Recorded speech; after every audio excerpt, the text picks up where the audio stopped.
남자의 총성이 동양의 평화를 외쳤다는 역설.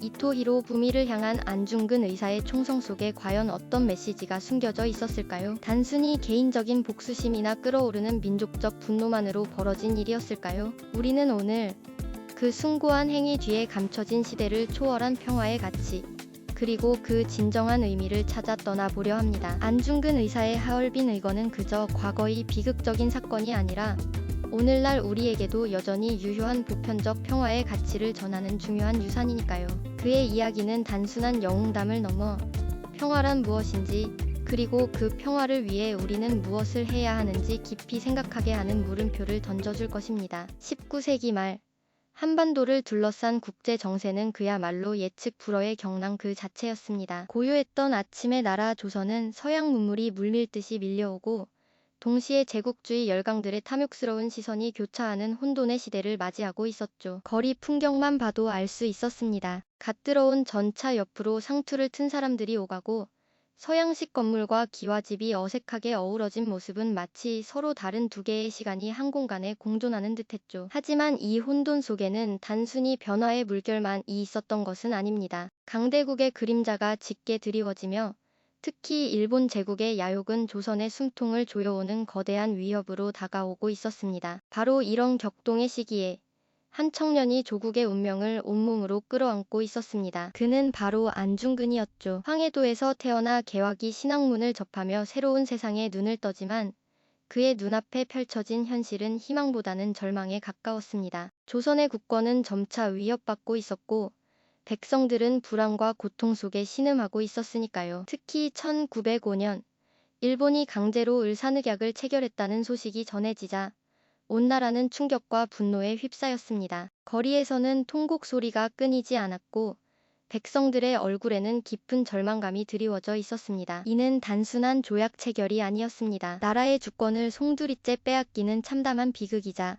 다시는 되돌릴 수 없을 것 같은 시대의 무게였죠. 젊은 안중근 역시 이 비극 앞에서 깊은 고뇌에 빠졌습니다. 그는 단순히 앉아서 절망하고만 있을 수 없었죠. 무너져가는 조국을 지키기 위해 그는 결연히 의병의 길을 선택합니다. 혹독한 추위와 배고픔 속에서도 동지들과 함께 총을 들고 훈련하며 일본군에 맞서 싸웠습니다. 눈보라가 휘몰아치는 산속에서 얼어붙은 땅 위에서 그는 조국의 독립과 민족의 생존을 위해 모든 것을 걸었죠. 하지만 현실은 냉혹했습니다. 열악한 장비와 부족한 병력으로는 강대한 일본군을 당해내기 어려웠고 의병 활동은 번번이 좌절의 쓴맛을 보아야 했습니다. 수많은 동지들이 쓰러져갔고 그의 마음속에는 깊은 슬픔과 함께 과연 이 방법이 옳은 길인가 하는 회의감이 삭트기 시작했습니다. 이러한 좌절 속에서 안중근 의사는 단순히 무력만을 통한 저항으로는 한계가 있음을 깨닫게 됩니다. 그는 조국의 독립뿐만 아니라 더 나아가 동아시아 전체의 진정한 평화를 위한 근본적인 해법을 모색하기 시작한 거죠. 그의 마음속에는 단순한 복수심을 넘어선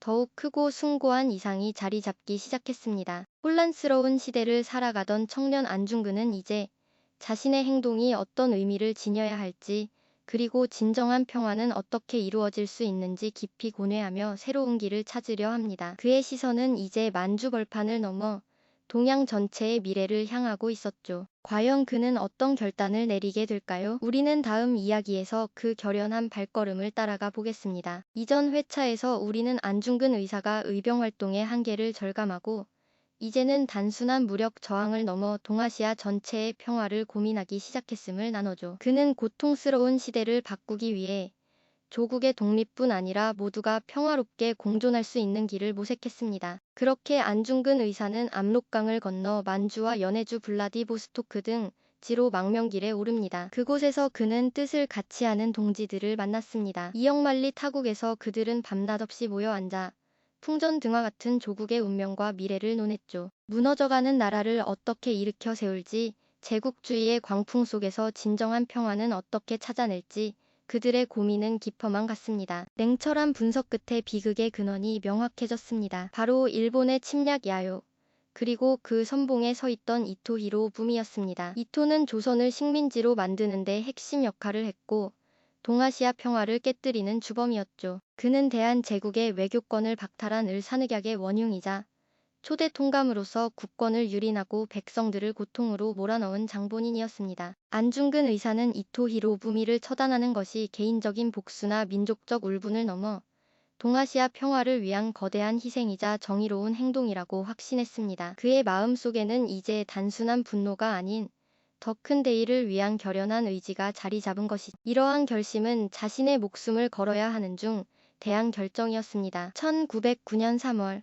안중근 의사는 11명의 동지들과 단지 동맹을 결성합니다. 굳건한 맹세와 함께 왼손 약지를 잘라 피로써 맹세한 이 의지는 그들의 비장한 각오를 상징했습니다. 대한 독립 만세를 외치며 잘린 손가락에 피로 태극기에 글씨를 쓰는 모습은 그들이 얼마나 절박하고 굳건한 신념을 가졌는지 웅변해주는 듯했죠. 마치 끓어오르는 용암처럼 뜨거운 애국심과 평화를 향한 염원이 그들의 피 속에 흐르고 있었습니다. 이들은 이토 히로부미 처단을 통해 세계 만방에 일본의 침략 야욕을 고발하고 나아가 동양의 평화를 지키고자 하는 메시지를 던지려 했습니다. 마침내 거 4일이 다가왔습니다. 이토 히로부미가 하얼빈에 온다는 소식이 전해진 거죠. 안중근 의사와 동지들은 이 기회를 놓칠 수 없다고 판단했습니다. 1909년 10월 26일 이른 아침 차가운 만주의 공기 속에서 안중근 의사는 하얼빈역으로 향하는 기차에 몸을 싣습니다. 창밖 풍경은 어쩌면 그가 마지막으로 보게 될 조국의 모습일지도 모른다는 비장함을 더했을 겁니다. 그의 얼굴에는 일말의 주저함도 찾아볼 수 없었죠. 오직 결연한 의지와 조국의 독립,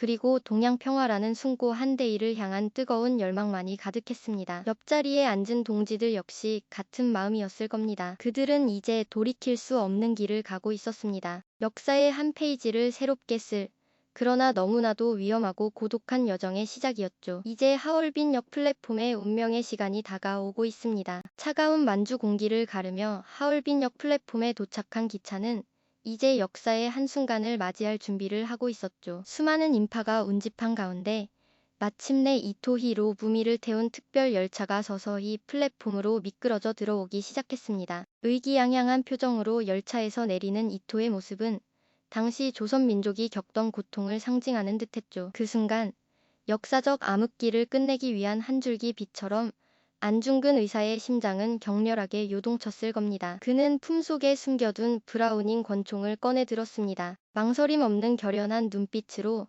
조국의 독립과 동양의 평화를 염원하는 마음을 담아 방아쇠를 탕탕탕 세 발의 총성이 울려 퍼졌습니다. 그 소리는 단순한 총성이 아니었습니다. 일제의 침략에 신음하던 조선의 울분과 저항, 그리고 자유를 향한 뜨거운 외침이었습니다. 총알은 정확히 이토 히로부미를 명중시켰고 그는 그 자리에서 쓰러지고 말았습니다. 혼란과 경악에 휩싸인 플랫폼 위에서 안중근 의사는 두 팔을 번쩍 들고 코레아 우라, 즉 대한 독립 만세를 3번 외쳤습니다. 그의 목소리는 죽음을 불사한 비장함과 조국에 대한 깊은 사랑을 담고 있었죠. 그 외침은 일본 제국의 심장을 향한 도전이자 세계 만방의 조선의 독립의지를 천명하는 웅장한 선언과도 같았습니다. 이후 안중근 의사는 현장에서 일본 헌병들에게 체포되었습니다. 그의 얼굴에는 일말의 동요나 후회도 찾아볼 수 없었죠. 오히려 모든 것을 이룬 듯한 평온함과 굳건한 의지가 감돌았습니다. 그리고 곧이어 부당하고 불공정한 재판이 시작되었습니다. 일본 검사들은 그의 행위를 단순한 테러 행위로 규정하며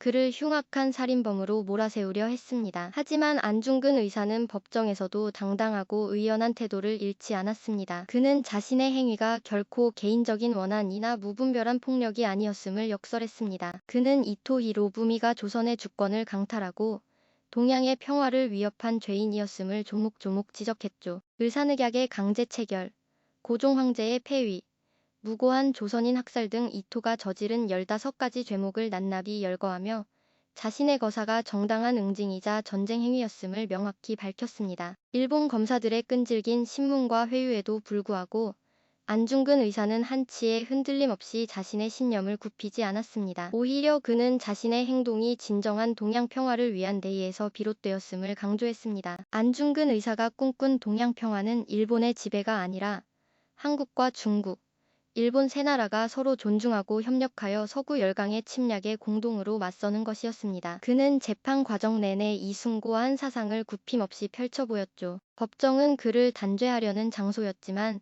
안중근 의사에게는 자신의 사상과 조국의 독립의지를 전 세계에 알릴 수 있는 최후의 무대였던 겁니다. 그의 목소리는 비록 육신은 구속되었지만 정신만은 누구보다 자유롭고 거대하다는 것을 보여주는 듯했습니다. 그곳에서 그는 단순한 피고인이 아니라 시대를 앞서간 위대한 평화론자로서의 면모를 유감없이 드러냈습니다. 그의 변론은 단순한 자기 방어를 넘어 인류가 추구해야 할 보편적 가치를 제시하는 웅변에 가까웠을 겁니다. 그의 당당한 태도와 논리적인 주장은 일본 법정조차 흔들림 없이 받아들일 수밖에 없는 진실의 무게를 담고 있었죠. 이처럼 안중근 의사는 하얼빈의 총성으로 이토를 처단한 것에 그치지 않고 법정이라는 또 다른 전장에서 펜과 말로써 진정한 평화의 의미를 역설하며 자신의 대의를 끝까지 지켜냈습니다. 하지만 이미 정해진 듯한 재판의 흐름은 결국 사형 선고라는 비극적인 결론으로 치달았습니다. 22살의 의병 청년이 32살의 나이에 여순 감옥에서 마지막을 준비해야 했죠. 그는 과연 무엇을 생각했을까요? 그러나 그는 결코 좌절하지 않았습니다. 오히려 그 옥중에서 그는 인류에게 더 큰 평화를 선물하려는 마지막 열정을 불태웠으니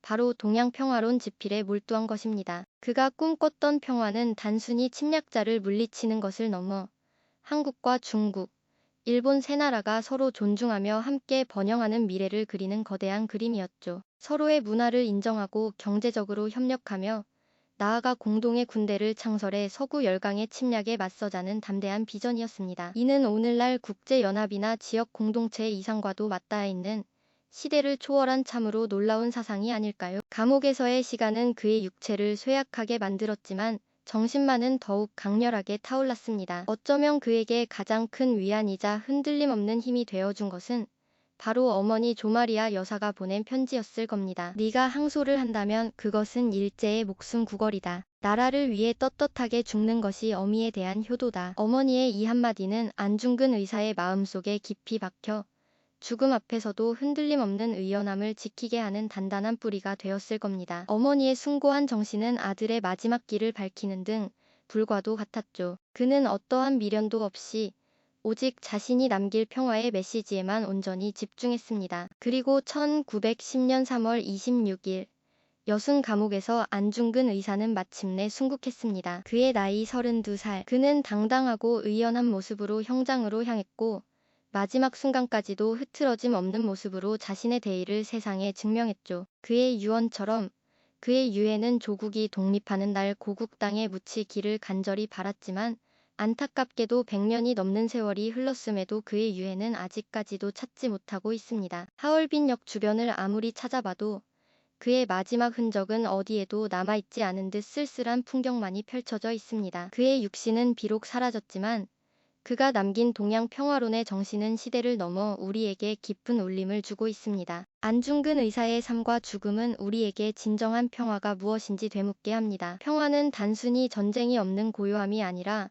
불의에 맞서 싸우고 서로를 존중하며 더 나은 미래를 위해 연대하는 적극적인 노력의 결과라는 것을 말이죠. 자신의 죽음마저도 평화를 위한 도구로 삼으려 했던 그의 초월적인 사명감과 희생정신 앞에서 우리는 깊은 감동과 경외를 느낄 수밖에 없습니다. 한 인간의 숭고한 희생이 어떻게 시대를 초월하여 오늘날까지 살아 숨쉬며 우리에게 끊임없이 질문을 던지는지 생각해보게 되죠. 그가 꿈꿨던 동양 평화의 이상은 오늘날 동북아시아의 불안정한 국제 정세 속에서 더욱 큰 의미를 가집니다. 그의 사상은 단순히 과거의 유물이 아닌 현재 우리가 직면한 갈등을 해결할 지혜를 담고 있는 것이죠. 역사의 아픔을 딛고 미래로 나아가기 위해 우리는 안중근 의사가 제시했던 상호 존중과 연대의 가치를 어떻게 현대적으로 재해석하고 실현해야 할까요? 그의 희생은 단순히 과거의 역사가 아니라 미래를 위한 거울이자 이정표가 되어주고 있습니다. 우리는 그의 숭고한 정신을 이어받아 진정한 평화를 향한 우리의 노력을 멈추지 않아야 할 겁니다. 그렇게 안중근 의사의 평화 사상은 시간을 넘어 우리 가슴 속에 영원히 살아 숨쉬는 것이겠죠. 그의 위대한 유산은 오늘을 살아가는 우리 모두에게 여전히 강렬한 메시지를 전하며 미래를 향한 나침반이 되어주고 있습니다. 이 영상이 도움이 되셨다면 좋아요와 구독 부탁드립니다. 여러분의 응원이 제게 큰 힘이 됩니다. 다음 영상에서도 더 유용한 정보를 공유하겠습니다. 감사합니다.